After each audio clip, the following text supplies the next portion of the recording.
اعوذ باللہ من الشیطان الرجیم بسم اللہ الرحمن الرحیم قال یا آدم انبئہم باسمائہم، فرمایا اے آدم بتا دے انہیں سب اشیاء کے نام۔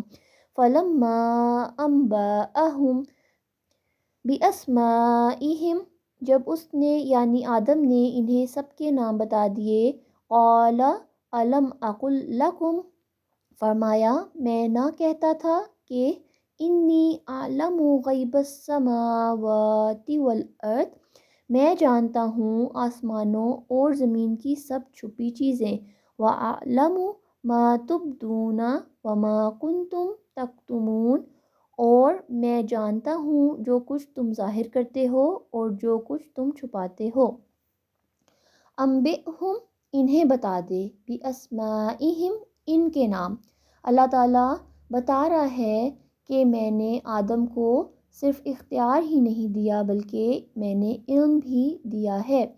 فلما انبأہم باسمائہم، پس جب بتا دیا اس نے ان کے نام، جب آدم علیہ السلام نے ان چیزوں کے نام بتا دیے تو اللہ تعالیٰ نے فرمایا الم اقل لکم، کیا میں نہیں کہا تھا تمہیں، انی اعلم، میں زیادہ جانتا ہوں، غیب السماوات والارض، چھپی ہوئی چیزیں آسمانوں اور زمین کی۔